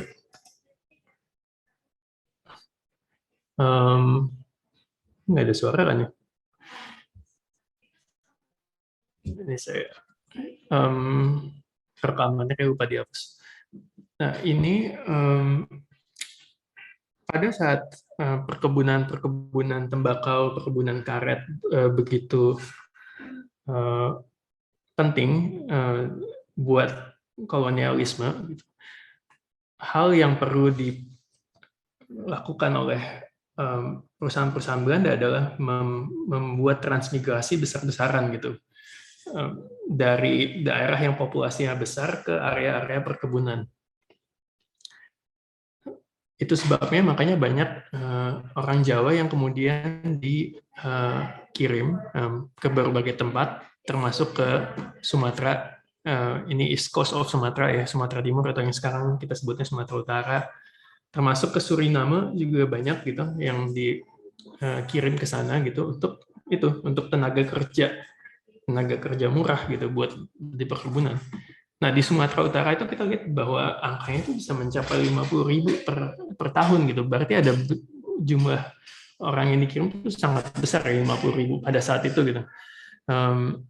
Nah itu kan akhirnya kita bisa banyak bertanya gitu bagaimana sirkulasi arsitektur yang terjadi gitu dengan keberadaan orang-orang Jawa di Sumatera. Adakah arsitektur baru yang muncul di sana gitu yang sebetulnya Indonesia juga gitu, kan Jawa gitu ya, tapi adanya di Sumatera gitu. Nah ini saya juga nggak tahu gitu, tapi ini saya bukakan sebagai sebuah kemungkinan riset aja gitu bahwa kita bisa juga melihat arsitektur lokal sebagai sirkulasi yang terjadi di dalam konteks Indonesia sendiri gitu. Pada saat masa kolonialisme mereka menyebutnya kolonisasi Jawa gitu. Jadi orang Jawa yang mengkolonisasi berbagai tempat. Termasuk kan ini sebuah peta yang menunjukkan sirkulasinya ke Bali, ke Makassar, ke Banjarmasin, ke Sumatera, ke Palembang dan sebagainya. Nah, rumah-rumah kolonisasi Jawa itu munculnya seperti ini gitu. Rumah-rumah pondokan yang saya kira belum ada yang nulis gitu. Dan belum ada yang riset arsitekturnya lebih spesifik gitu, bagaimana bangunan-bangunan yang muncul dari sirkulasi itu sebetulnya bisa ikut berkontribusi pada sejarah arsitektur kita kan. Nah ini satu peta yang terakhir, mungkin ini gambar terakhir yang pengen saya kasih lihat gitu, bagaimana riset saya sendiri sebenarnya riset soal sejarah perkebunan. Nah, saya sangat tertarik dengan bagaimana arsitektur itu memediasi eksploitasi ini ya, eksploitasi sumber daya alam dan manusia kita gitu. Yang pengen saya perlihatkan di sini adalah betapa pentingnya bangunan gitu. Bangunan itu jadi bagian dari mesin kapitalnya gitu. Bangunan itu termasuk bangunan-bangunan pengolahan seperti yang tadi saya sebut di awal, tapi juga termasuk bangunan-bangunan ini, tulisnya apa, kolonisasi Woningen gitu, rumah tinggal kolonisasi gitu, bangunan-bangunan yang sebenarnya menjadi rumah dari buruh-buruh yang harus migrasi dari satu tempat ke tempat lain untuk mendukung ekstraksi ini gitu, ekstraksi sumber daya alam. Oke, saya kira itu saja. Terima kasih atas kesempatannya. Semoga apa yang saya sampaikan bisa memperkaya ini ya, pengetahuan. Ada berbagai tempat yang saya sampaikan. Tentu saja banyak yang harus kita diskusikan lebih lanjut. Sebagai kalimat penutup, saya kira ini kesimpulannya sederhana aja gitu. Yang saya sampaikan sebetulnya adalah bagaimana persinggungan arsitektur lokal, dengan ketertarikan etnografis dan antropologis, kemudian pencarian bentuk ideal dan pengembangan industri dalam dunia kolonial, mewujud ke berbagai tindakan arsitektural, termasuk yaitu yang tadi saya sebut, mencari, meneliti, mengukur, merekam, menghuni, merekonstruksi, memindahkan, magari, dan memajang. Bisa ditambahkan tindakan-tindakan lainnya. Dan ini saya kira tindakan-tindakan yang justru mengundang pertanyaan-pertanyaan lanjutan mengenai apa yang kita pandang sebagai lokalitas. Gitu. Oke, demikian. Terima kasih. Baik, terima kasih Pak Robin atas presentasinya. Mungkin kita bisa langsung beralih ke tanya jawab ya. Jadi di kolom chat box itu sudah ada beberapa pancingan diskusi, mungkin ya lebih tepatnya dibanding tanya jawab. Yang pertama ada dari Jostomo. Oh ya, baik. Prof Jos, Pri. Oh ya, Prof Jos. Oke, baik, ternyata ini Prof Jo. Adanya zaman kolonial dalam sejarah arsitektur Indonesia membuat saya bertanya, sebelum zaman kolonial itu disebutnya zaman apa, dan setelah zaman kolonial itu namanya apa? Ini ditinjau dalam cakupan arsitektur, bukan sejarah dan politik. Kemudian mungkin sekalian ya, arsitektur lokal itu harus Indonesia dan Jawa. Apakah sejarah arsitektur sudah mendefinisikan Indonesia dan Jawa sebagai arsitektur lokal? Bukankah Belanda juga lokal dalam cakupan Eropa yang regional? Mengapa tidak berani mengatakan arsitektur Jawa? Ya, ini mungkin bahan diskusi ya kalau ini. Ya, baik, mungkin ada tanggapan dari Pak Robin, silakan. Ya. Ini pertanyaannya sangat tajam, dan saya kira Pak Joseph juga harus mengkoreksi saya gitu ya. Maksudnya pasti saya banyak salah sebutnya juga gitu. Pertama, ini pertanyaan menarik sih soal pendefinisian zaman kolonial gitu ya. Bagaimana kita menamakan zaman kolonial, zaman sebelum kolonial dan sesudah kolonial? Saya sendiri juga tidak punya jawaban yang saya kira tepat gitu. Tetapi terutama jika ditinjau dalam cakupan arsitektur, sebagaimana yang disampaikan Pak Joseph gitu. Kalau saya justru cenderung melihat bahwa cakupan arsitektur itu sulit dipisahkan dari sejarah dan politik gitu. Jadi itu yang membuat saya agak ragu menjawabnya gitu, karena ketika kita bilang sesudah kolonial itu gitu, apakah berarti kolonialisme itu berhenti? Saya kira kritik-kritik sosial saat ini berkata bahwa ya kolonialisme itu tetap berlanjut gitu. Misalkan kalau mau ngambil contoh gitu, bangun di daerah yang sorry, saya share screen lagi ya.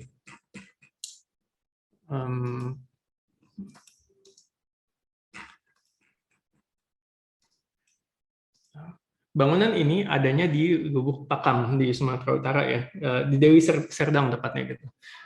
Di lahan tempat ini dibangun sekarang jadi sebuah tempat yang sebetulnya agak tanah konflik gitu ya, antara warga setempat dan perusahaan, ada satu nama namanya perusahaan Rondon Sumatera gitu, yang merasa memiliki lahan ini, kemudian ya gitulah, ada perebutan tanah gitu. Dan banyak kan ya soal isu-isu kepemilikan tanah di Indonesia kan sangat rawan konflik gitu, terutama ketika perusahaan diberikan hak guna untuk mengelola tanah, hak kelola dan sebagainya gitu. Kita bisa tanya apakah itu artinya apakah itu bisa dibilang sebagai praktik yang non kolonial gitu, ketika negara misalkan memberikan tanah di satu tempat untuk dikelola perusahaan tanpa memandang warga setempat yang tinggal di situ gitu. Nah, buat saya gitu. Jadi kayak agak sulit gitu mengatakan bahwa kolonialisme itu sudah berhenti karena banyak praktik-praktik yang kolonial dalam artian mengambil tanah, memberikan tanah untuk keuntungan, untuk produksi kapital dan lain sebagainya gitu. Itu sebenarnya hal-hal yang masih sangat ada gitu. Itu sih. Jadi jawabannya saya tidak menjawab juga gitu. Kalau sama Pak Yosef pasti saya tidak menjawab karena karena apa ya? Memang pertanyaannya sangat banyak membuka banyak pertanyaan-pertanyaan baru gitu yang membuat saya juga tidak berani menjawab dengan definitif. Termasuk pertanyaan selanjutnya soal arsitektur lokal itu harus Indonesia dan Jawa dan ini pertanyaan yang rumit dalam artian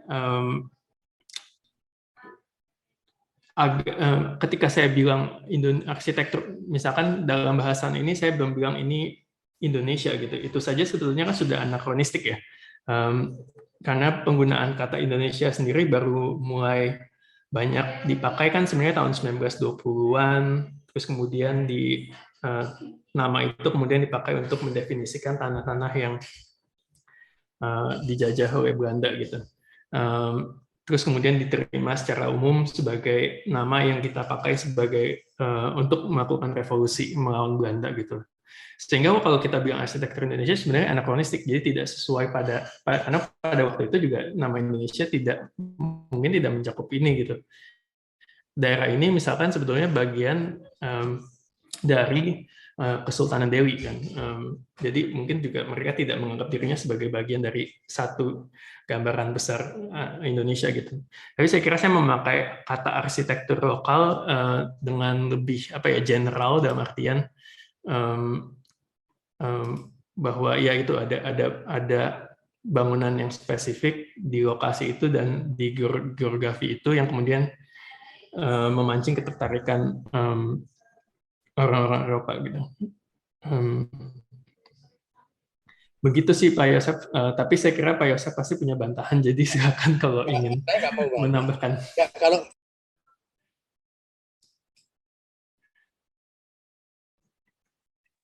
silakan Pak Yosef jika ingin menanggapi. Oke, terima kasih. Kalau yang Jawa, yang Sumatera, yang Bali itu disebut lokal, maka yang regional itu siapa? Yang mana? Kalau ada arsitektur lokal, mestinya ada arsitektur regional. Nggak mungkin lokal itu berdiri sendiri. Nah, regionalnya itu siapa? Itu yang ingin saya tambahkan tentang istilah lokal tadi. Makanya saya tambahkan Belanda itu lokal. Kalau yang disebut regionalnya adalah Eropa. Belanda, Inggris, Jerman, itu semua lokal. Arsitekturnya arsitektur lokal semua. Karena arsitektur regionalnya itu adalah arsitektur Eropa. Nah, alam berpikir yang seperti gini kalau kita gunakan untuk bicara di Indonesia, bisa apa enggak? Kalau enggak bisa, ya jangan pakai istilah lokal. Cari nama lagi. Enggak apa-apa. Misalnya setempat. Atau tempatan. Atau tetap aja bertahan. Jawa, Sumatera, Bali. Nah, dengan begitu, kita tidak cari gampangnya saja, ya gitu loh. Jadi Makanya saya dihantam kiri kanan muka belakang atas bawah gara-gara saya menyebut saya mengatakan Indonesia itu ada 3 periode perjalanan arsitekturnya. Periode Nusantara, periode Hindia Belanda, dan periode Indonesia. Karena apa? Nama geografik untuk tempat yang di Asia Tenggara ini setelah 1945 adalah Indonesia. Nama geografik sebelum 1945 adalah Hindia Belanda. Nah, ini yang saya pegang. Kenapa? Arsitektur tidak bisa lepas dari tempat di mana dia berada. Itu yang jadi pegang. Nah, masalahnya muncul pada sebelum Hindia Belanda. Itu nama geografiknya apa? Apakah namanya Asia Tenggara? Enggak juga. Enggak ada nama untuk itu. Nah, kalau enggak ada nama, kita sebagai sejarawan punya kewajiban untuk memberi nama dengan segala risikonya. Itu. Tentu banyak yang takut dengan risiko dihantam kiri kanan atas bawah muka belakang, cari aman dan selamatnya. Itu yang ingin saya tajamkan dari apa yang disampaikan oleh Pak Robin ini tadi. Jadi, seandainya Pak Robin tadi menggunakan istilah arsitektur Kamboja, arsitektur Perancis, nah, enggak terlalu ramai persoalannya. Kalau kemudian yang dimaksud dengan lokal di sini adalah Kamboja. Tapi begitu cerita lokal, ada pengeringan tembakau di Sumatera Utara, ya lokal. Jawa, ya lokal. Bali, ya lokal. Nah terus yang diomongkan sebagai arsitektur lokal itu yang mana? Oh, 3-3-nya. Nah kalau 3-3-nya namanya apa? 3 lokal. Nah itu kesulitan kita, tapi itu tantangan kita, dan itu kenyataan yang kita punyai, Pak. Memang saya setuju Indonesia itu anakronistik, ya.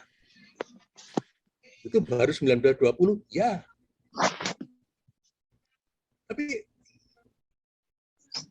pegangan saya di dalam membuat pembabaan di dalam sejarah arsitektur adalah geografi.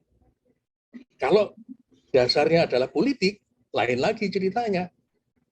Bisa saja kalau politik lantas reformasi, orde baru, orde lama. Itu. Orde baru, orde lama, kolonial. Nah, sebelum kolonial apa?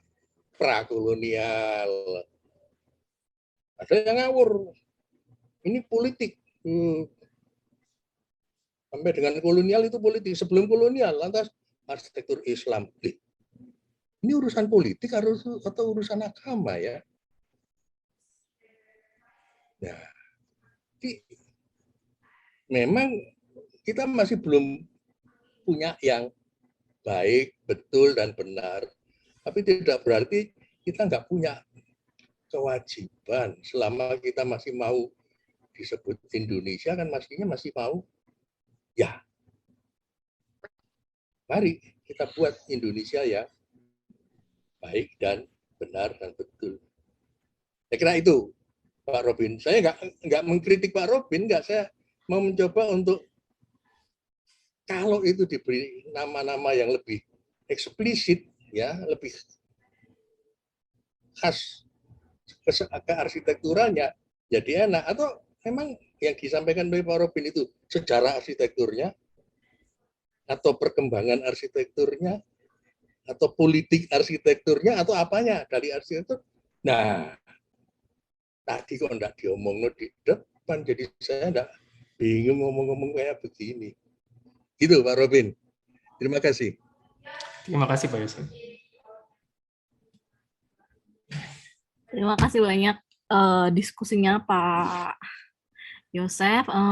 Mungkin kita bisa lanjut ke pertanyaan selanjutnya ya, dari Rifki Tamam. Rifki Tamam dari mahasiswa arsitektur UMJ, saya ingin bertanya pengaruh apa saja pada sosial budaya atas arsitektur lokal dalam dunia kolonial yang dirasakan hingga sekarang. Oh, ini bertanya dampaknya sekarang ya. Ya, mungkin silakan Pak Robi. Pengaruh apa saja? Saya sambil baca lagi ya untuk supaya hati-hati, supaya bisa lebih memahami pertanyaan dengan lebih baik. Pengaruh apa saja pada sosial budaya atas arsitektur lokal dalam dunia kolonial yang dirasakan hingga sekarang?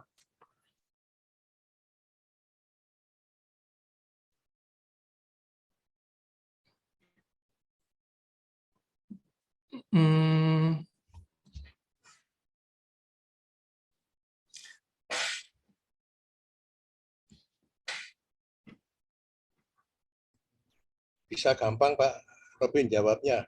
Gimana Pak? Ini sejarah arsitektur dan ini cerita arsitektur. Ini cerita arsitektur atau cerita sejarah arsitektur, bukan cerita sosial budaya. Karena sosial budaya itu ilmu budaya wilayahnya. Lalu saya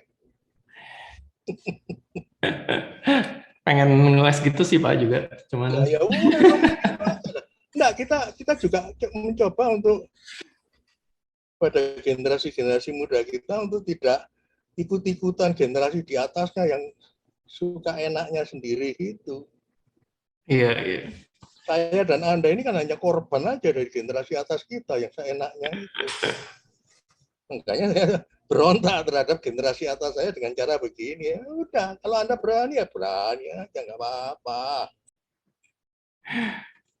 Nah, udah dijawab tuh langsung sama Pak Yosef. Lebih otoritas daripada saya. Ya. Baik. Iya. Sulit. Ditanggapi? Oh ya, silakan. Iya, memang yang sulit itu adalah karena yang ditanya itu pengaruh apa saja pada sosial budaya. Ya sebetulnya mungkin lebih menarik jika Mas Muhammad Rifki-nya coba mengelaborasi pertanyaannya sih. Mungkin kita bisa dapat lebih detail. Untuk Rifki Tama mungkin bisa dijelaskan kembali yang pertanyaannya yang dimaksud seperti apa?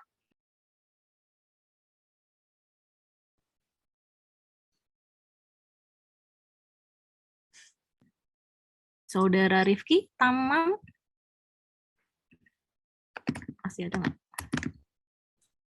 Bisa tolong dijelaskan kembali pertanyaan? Ya, silakan dijelaskan kembali pertanyaannya. Boleh buka mikrofonnya.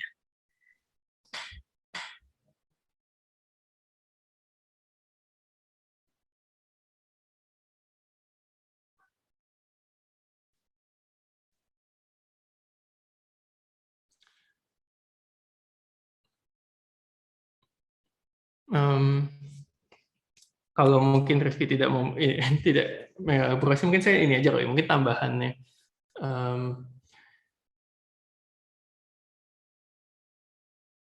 Tambahan dari saya mungkin ini ya. Sebenarnya saya pengen kembali ke soal migrasi gitu. Menurut saya migrasi itu adalah salah satu fenomena yang sangat berpengaruh jika kita bicara sosial dan budaya gitu ya. Maksudnya migrasi yang besar-besarnya kan pasti mau nggak mau akan mengubah konteks tempat dalam artian kemudian ada persinggungan antara yang datang dengan yang didatangi gitu kan ya.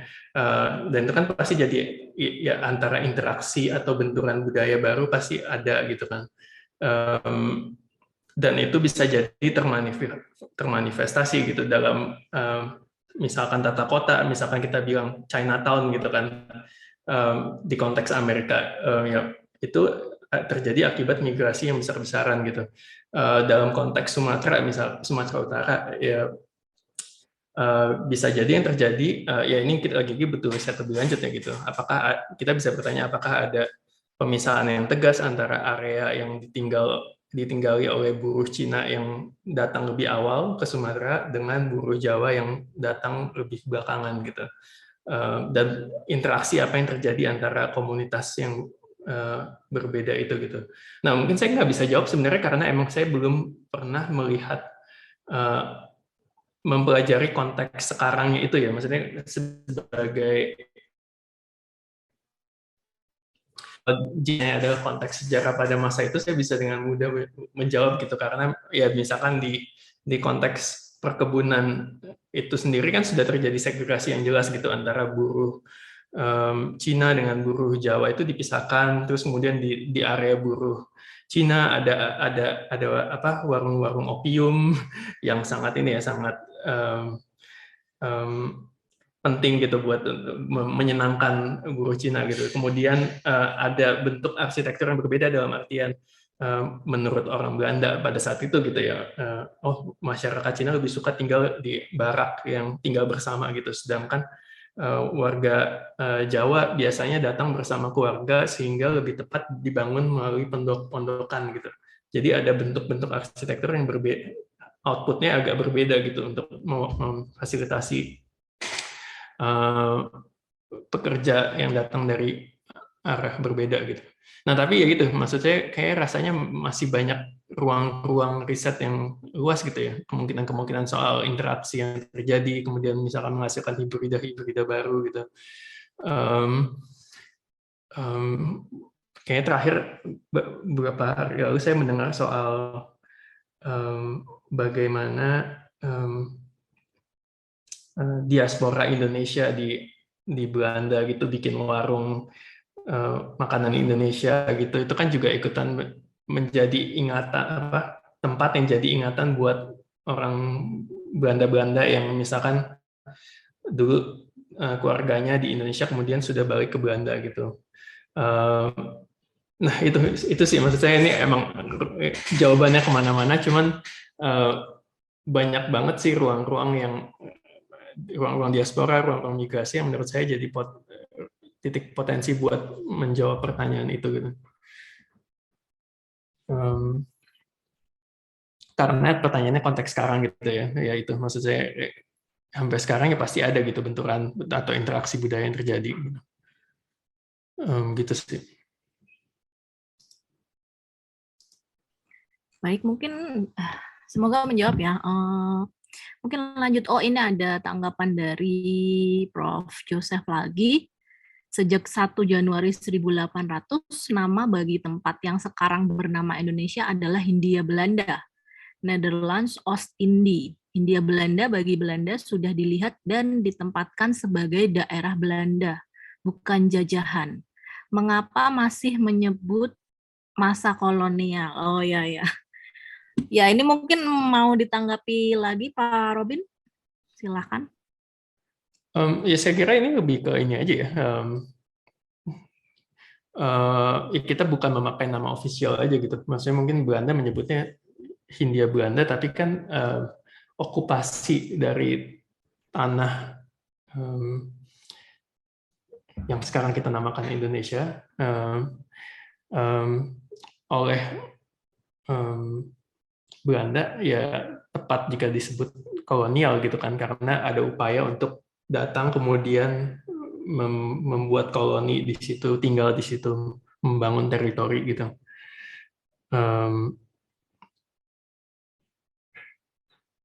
Gitu. Walaupun perdebatan lebih lanjutnya gitu kan, intensi untuk membuat koloni itu kan juga mungkin ada ininya ya, ada mungkin pada saat VOC awal-awal abad 18 tidak ada niatan lebih lanjut untuk tinggal, untuk berkoloni di sini gitu, lebih fokusnya mungkin ke perdagangan gitu kan. Tapi setelah abad 18 sudah jelas bahwa fokusnya adalah untuk settle, untuk membangun masyarakat baru di sini dengan juga mengambil menghasilkan keuntungan juga gitu, untuk keuntungan yang kemudian juga ikut dipakai untuk membangun negara Belanda itu sendiri gitu. Jadi saya kira tidak ada masalah sih untuk menyebut itu sebagai masa kolonial. Baik, mungkin lanjut ke pertanyaan selanjutnya ya. Oke, ada pertanyaan dari Taqiyuddin, mahasiswa arsitektur UMJ. Pertanyaannya adalah, apa yang menjadi penyebab rumah-rumah terbuat dari bahan bambu menjadi faktor penyebaran wabah penyakit pes, sehingga rumah-rumah tersebut direkonstruksi dengan material batu bata? Ini mungkin bisa jawab cukup langsung ya. Pes itu pada saat itu tikus itu dianggap sebagai pusat sebagai medium penyebaran pes yang terutama gitu. Dan bambu itu karena dalamnya kosong, jadi bisa jadi tempat nyelip-nyelipnya yaitu bambu dan segala kumannya gitu, segala bakterinya. Jadi itu sebabnya bambu dianggap sebagai bangunan yang bermasalah pada masa itu gitu. Baik, selanjutnya ada pertanyaan Andiani dari mahasiswi UMJ. Perubahan material bangunan yang tadi Bapak Robin jelaskan karena adanya faktor tertentu, apakah tidak mengurangi nilai sejarah dan nilai lokalnya? Karena material asli bangunan juga memperkuat nilai sejarah dan nilai lokal.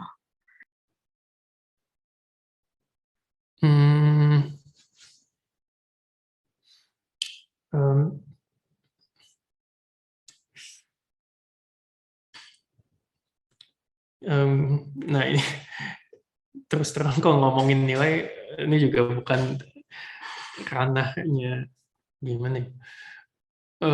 Kalau apa yang saya sampaikan saya kira lebih fokus pada itu ya, interaksi yang terjadi gitu antara apa yang saya anggap setempat dengan apa yang saya anggap pendatang yang mewakili kolonial gitu. Soal nilai sejarah dan nilai lokal sebetulnya ini mungkin emang pertanyaan yang kita akan terus pertanyakan ketika kita merancang gitu ya, terutama kalau kita ngomongin konservasi dan preservasi gitu. Sedangkan kalau saya sebagai sejarawan, saya kira yang buat saya menarik itu adalah perubahan material bangunan itu terjadi karena apa, jadi mengetahui alasan perubahan yang terjadi gitu, tanpa memberikan tanpa berusaha operatif dalam artian menjadikan perubahan itu sebagai sesuatu yang disayangkan atau diapresiasi gitu. Ketertarikannya memang lebih ke mengetahui fakta-fakta sejarah yang terjadi dan mencoba membangun argumentasi tentang alasan atau tentang hubungan antara perubahan material dengan fenomena yang lain gitu. Ya misalkan dalam kasus rumah penderita kusta gitu kan, saya tertarik mengetahui bagaimana rumah penderita kusta itu sebetulnya menjadi alat untuk mewadahi warga setempat untuk isolasi kan, untuk karantina. Dan ini kan karantina itu kan sebenarnya lagi-lagi ini ya, maksudnya sudah dibawa pemikiran higienitas dari barat gitu kan. Tapi kemudian mereka menggunakan bentuk-bentuk lokal untuk membuat orang setempat itu lebih bertahan gitu kan. Nah itu maksudnya buat saya menarik gitu mengetahui fakta-fakta sejarah seperti itu gitu. Soal nilai sejarah dan nilai lokal itu harus kita serahkan kepada pakar konservasi dan konservasi. Buat saya sendiri kalau secara pribadi menilai, saya tidak ada masalah dengan perubahan material gitu ya, namanya dinamika arsitektur.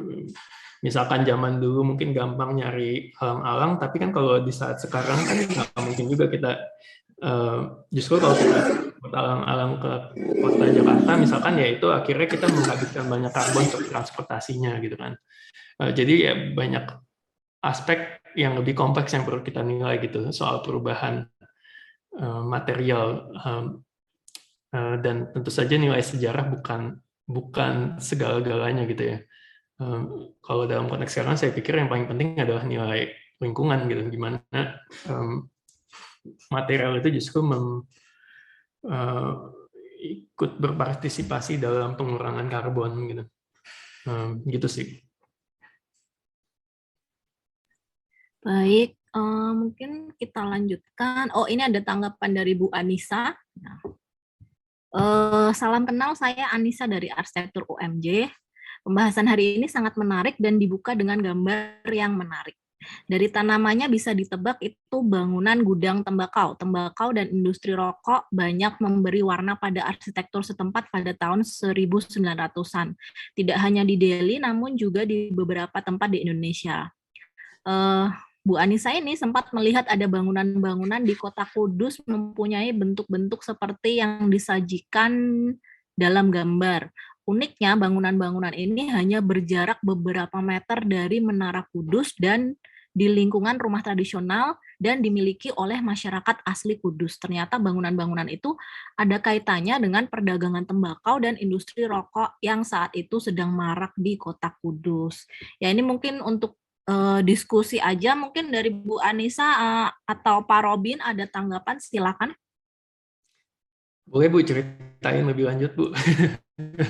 Penasaran juga jadi. Saya sangat tertarik tadi Pak Robin dengan tampilan pertama ya. Tampilan pertamanya saya langsung menebak, pasti ini gudang tembakau ya. Karena kalau sekarang yang masih yang masih banyak gudang pengeringan itu di daerah Temanggung ya, setahu saya ya, kalau di Jawa gitu ya.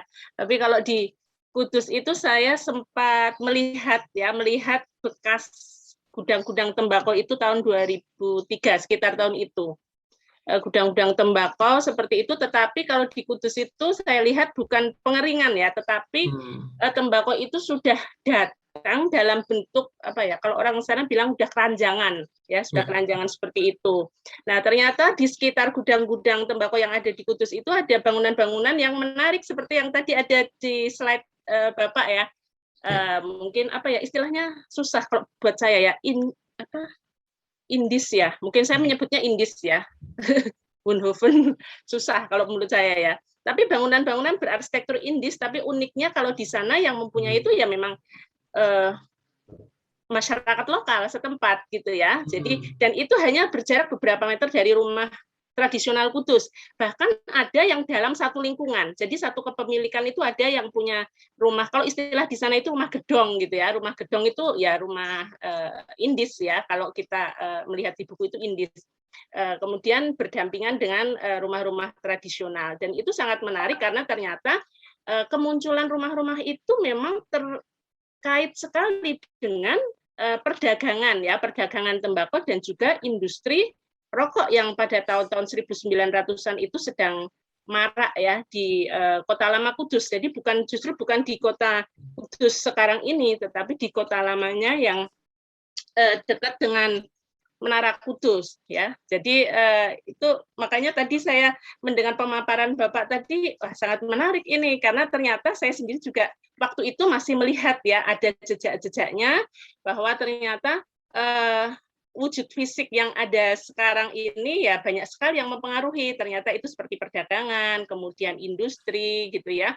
Itu ternyata bisa membuat seperti bentuk yang baru gitu ya dalam arsitektur. Kan kalau kita lihat di beberapa tempat kan kadang ada yang arsitektur indis itu memang dibawa gitu ya oleh katakanlah dari luar ya, orang dari luar. Tetapi kalau yang di Kudus itu memang yang membuat memang orang masyarakat setempat ya, walaupun saya yakin kalau ditelusuri pasti ada ya pengaruhnya dari orang-orang Belanda yang waktu itu ada beberapa orang Belanda yang sudah dipekerjakan ya dalam industri rokok di Kudus yang paling besar ya, itu rokok Baltika itu. Ya, hanya sekedar sharing aja Pak Robin. Paparannya sangat menarik. Terima kasih. Terima kasih Bu Anissa. Nah, ini menambahkan satu poin yang sangat menarik sih buat saya. Kalau saya sendiri sebetulnya sedang risetnya itu fokusnya memang ke Sumatera yang sebetulnya perkebunannya memang dimiliki oleh orang Eropa ya, dan itu termasuk campur ya. Maksudnya ada juga perusahaan Belanda, ada perusahaan Jerman, bahkan juga ada perusahaan Amerika Serikat dalam konteks karet ya terutama, karena Goodyear masuk ke Sumatera Utara gitu. Dan bangunan yang dihasilkan ya memang ya gitu ya, skalanya gigantis. Ini saya sambil coba share screen lagi buat ngasih lihat beberapa foto lain gitu. Kalau tadi disebut, kalau yang tadi saya kasih lihat adalah gudang pengeringan, sebetulnya juga banyak bentuk-bentuk lain seperti ini yang adalah gudang untuk ngepak, atau ini untuk yang untuk sortir ini ya, sortir daun dan lain sebagainya gitu. Jadi bangunan-bangunannya sangat ini ya, sangat terpengaruh oleh apa namanya, pembagian fungsi kerja gitu. Ada yang buat ngeringin, ada yang buat menyortir, ada yang buat ngepak dan lain sebagainya gitu. Sangat industrial. Sedangkan yang disampaikan sama Bu Anissa itu menarik sekali karena bagaimana terutama ada saya masih belum mempelajari, cuma ada satu istilahnya Forest London, daerah-daerah di Jawa yang memang itu banyak usaha-usaha yang dibangun oleh tanah-tanah, menggunakan tanah-tanah milik warga, kemudian warga yang mengelolanya gitu. Jadi tidak seperti yang di konteks yang saya sampaikan gitu, yang lebih top down dari perusahaan swasta. Nah ini saya kira lagi-lagi ini ya, maksudnya melihat perbedaan-perbedaan yang terjadi antara dua mekanisme pemanfaatan tanah dan pengelolaan tembakau yang berbeda gitu. Buat komparasi arsitekturnya sendiri akan jadi ini ya, sebuah wawasan baru lagi gitu. Nah kebetulan saya belum pernah lihat ini juga sih dalam contoh-contoh yang Bu Anissa katakan. Jadi emang buat saya menarik banget kalau kita coba sandingkan terus lihat analisa apa yang sama, apa yang beda gitu. Tanpa tanpa meniadak, tanpa mengesampingkan interaksi yang terjadi, karena bagaimanapun perdagangannya itu pasti berhubungan gitu kan. Perdagangan, bagaimana komoditasnya kemudian pasti dijual ke terutama ke ini kan, ke konteks Eropa terutama, karena yang konsumsi tembakau sangat besar kan di Eropa justru. Gitu sih. Terima kasih banyak Bu tambahannya. Baik, terima kasih banyak Bu Anissa atas diskusinya. Mungkin nanti kapan-kapan bisa sharing ini ya, pengetahuan atau pengalaman gitu ya dengan Bu Anissa. Sepertinya pas. Ya baik, untuk sesi tanya jawab mungkin kita cukupkan sampai sini. Mungkin dari saya bisa merangkumnya hanya sedikit ya, karena tadi pembahasnya banyak sekali ya. Dalam dunia kolonial terjadi banyak persinggungan arsitektur antara arsitektur dari grup pendatang dengan arsitektur di daerah yang didatangi. Persinggungan ini dilatar belakangi beragam hal, mulai dari migrasi, ekonomi, perdagangan, dan sebagainya. Bentuk persinggungannya yang dihasilkan itu juga banyak, seperti adaptasi bentuk, adaptasi material, kemudian menjadi bahan pameran budaya, kemudian menjadi turisme, dan sampai menjadi media promosi. Baik, mungkin untuk closing statement dari saya sebagai moderator, terima kasih Pak Robin atas materinya dan diskusinya sangat menyenangkan ya. Mungkin untuk sesi utamanya saya tutup sampai sini. Terima kasih kepada seluruh peserta. Kemudian saya kembalikan kepada MC Bu Eta. Bu Eta, silakan. Ya, terima kasih banyak Bu Vinta atas moderasinya, dan terima kasih juga Pak Robin atas materinya yang sungguh sangat menarik ya, sampai banyak sekali diskusi yang muncul setelahnya gitu ya. Terutama juga tadi dari Pak Profesor Joseph Prijotomo juga yang menambahkan diskusi dari Pak Robin ini. Oke. Sebelum kita tutup acaranya, seperti biasa, dan tadi sudah saya sebutkan juga di awal, akan ada 3 door prize untuk 3 penanya terpilih, bukan terbaik ya, karena semua pertanyaan sepertinya luar biasa gitu ya. Jadi kita memilih 3 penanya, dan 3 penanya tersebut adalah yang pertama yaitu Rifki Tamam, yang kedua adalah Muhammad Taqiyuddin, dan yang ketiga adalah Andiani Imantaka. Untuk ketiga nama tersebut disilakan untuk menghubungi Ibu Vinta ya. untuk bisa mengklaim hadiahnya, yaitu voucher kartu uang ya, Bu Vinta ya. Seperti itu. Oke. Dan saya juga mengingatkan kembali kepada seluruh peserta untuk mengisi formulir yang ada di chat box untuk bisa mengklaim sertifikatnya ya. Jadi setelah Anda semua mengisi, Bapak, Ibu, dan para peserta yang lainnya mengisi kuesioner yang ada di bawah, yang formulir yang ada di bawah, maka nanti sertifikatnya akan dikirimkan ke email masing-masing. Seperti itu. Oke. Nah, sepertinya kita bisa menyudahi ya, mencukupkan pertemuan kita kali ini. Terima kasih atas kehadirannya, terutama untuk narasumber kita, Pak Robin Hartanto Honggare, yang sudah menyampaikan dan menjelaskan mengenai arsitektur lokal dan dunia kolonial yang sangat menarik, sampai bisa memunculkan banyak diskusi gitu ya, saking menariknya. Oke, terima kasih atas kehadiran semuanya, Bapak, Ibu, dan para peserta. Mari kita tutup pertemuan kita kali ini dengan membaca hamdalah. Alhamdulillahirabbil alamin. Wabillahi taufik wal hidayah. Wassalamualaikum warahmatullahi wabarakatuh. Terima kasih banyak ya Pak Robin. Bu Eta, sudah sesi foto bersama belum tadi? Oh iya, kita mau foto bersama ya, saya lupa. Mohon maaf. Para peserta. Peserta jangan keluar dulu gitu. Iya, tolong jangan keluar dulu ya Bapak Ibu dan para peserta semuanya. Monggo silakan dinyalakan kameranya. Terima kasih Bu Anissa sudah mengingatkan. Tolong dinyalakan kameranya semua ya. Kita sambil foto bersama untuk dokumentasi ya.